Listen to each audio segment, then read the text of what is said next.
Well, welcome. Thanks for joining us. You're watching a special broadcast here on Mirror Now. I'm Viren Farao. Let's take you through the biggest developments of the day, which is India's strike at the jaish-e-mohammed's largest camp, terror training camp in Balakot in Pakistan. It has now been confirmed that it has been carried out with the help of 12 Mirage 2000 aircraft and carried out early parts of this morning. This was the largest terror training camp, as we said, along the line of across the line of control, and has been completely destroyed, according to the Indian government. On the 14th of February 2019, a suicide terror attack was conducted by a Pakistan-based terrorist organization, the jaish-e-mohammed, leading to the martyrdom of 40 brave Jawans of the CRPF. The jaish-e-mohammed has been active in Pakistan for the last 2 decades, and it is led by Masood Azhar with its headquarters in Bahawalpur. This organization, which is proscribed by the United Nations, has been responsible for a series of terrorist attacks, including on the Indian Parliament in December 2001 and the Pathankot airbase in January 2016. Information regarding the location of training camps in Pakistan and in Pakistan-occupied Jammu and Kashmir has been provided to Pakistan from time to time. Pakistan, however, denies their existence. The existence of such massive training facilities capable of training hundreds of jihadis could not have functioned without the knowledge of the Pakistan authorities. India has been repeatedly urging Pakistan to take action against the jaish-e-mohammed, to prevent jihadis from being trained and armed inside Pakistan. Pakistan has taken no concrete action to dismantle the infrastructure of terrorism on its soil. Credible intelligence was received that the jaish-e-mohammed was attempting other suicide terror attacks in various parts of the country, and the Fidaiyin jihadis were being trained for this purpose. In the face of imminent danger, a preemptive strike became absolutely necessary. In an intelligence-led operation in the early hours of today, India struck the biggest training camp of the jaish-e-mohammed in Balakot. In this operation, a very large number of jaish-e-mohammed terrorists, trainers, senior commanders, and groups of jihadis who were being trained for Fidaiyin action were eliminated. This facility at Balakot was headed by Maulana Yusuf Azhar, alias Ustad Ghori, the brother-in-law of Masood Azhar, chief of the JEM. The government of India is firmly and resolutely committed to taking all necessary measures to fight the menace of terrorism. Hence, this non-military preemptive action was specifically targeted at the jaish-e-mohammed camp. The selection of the target was also conditioned by our desire to avoid civilian casualties. The facility is located in thick forest on a hilltop, far away from any civilian presence. As the strike has taken place only a short while ago, we are awaiting further details. The government of Pakistan had made a solemn commitment in January 2004 not to allow its soil or territory under its control to be used for terrorism against India.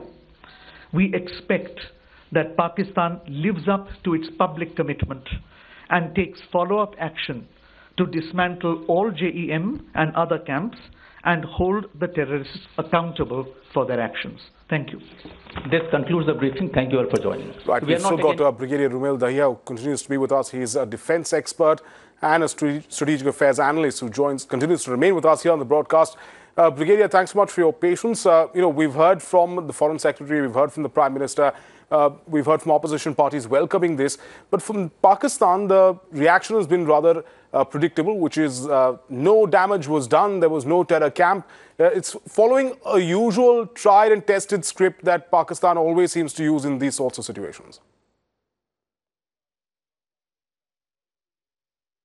Obviously, to make a new script, to invent a new script will take time for them, because their track their responses are well rehearsed and well known, and they thought that it will be business as usual. So they would probably did not make any contingency planning as far as their strategic communication is concerned. But I was also watching what the Pakistan Prime Minister's office made a statement. And one of the statements in that part of the statement was that the strike was carried out by the present government in India for domestic consumption. I think it's a very good escape route for them. And if they genuinely believe that the sanity prevails in the political leadership, that they should not ratchet up issues now and they should not escalate it, then I think it must be taken as a welcome development. Should, however, they intend disguising their actual intentions by putting out statements of this nature, then of course, India should be prepared. India should be prepared in any case of some kind of retaliation, after which probably we'll have to deliver a bigger knock, and that's where the things will quieten down. You see, we must understand that for Pakistani military, which claims to be protector of Pakistan, which claims to be, and which is in any case is the strongest political party in Pakistan without being designated as such by their election commission, it's a loss of face. They faced Kiani faced a lot of loss of face when the Americans came to Abbottabad.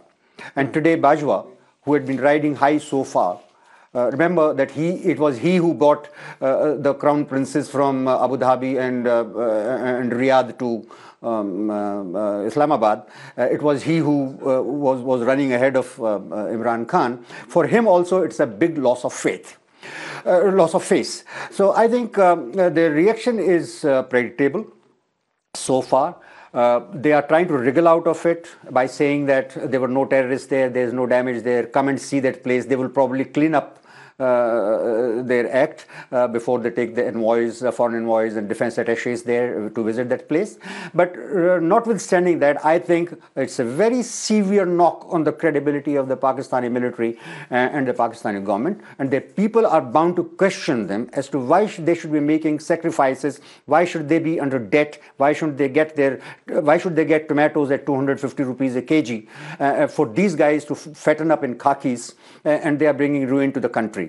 So I think it's a good development from various accounts. And the best is that our government's response has been extremely measured, not only in terms of delivering this strike, but also the political response. There were pictures of the Cabinet Committee, Cabinet Committee on Security, which were released in the morning, and the military chiefs were not there. Obviously, the military chiefs are part of the security deliberation, but they were not there. Probably they were also planning out their operational issues hereafter. But I think it was also deliberately done to convey that we do not want a military sort of a conflict to rage in the subcontinent. We are for peace. We are for stability. This terror has been imposed on us, and we are forced to fight this terror, not because we want to be involved in conflict, but because we need to keep ourselves secure.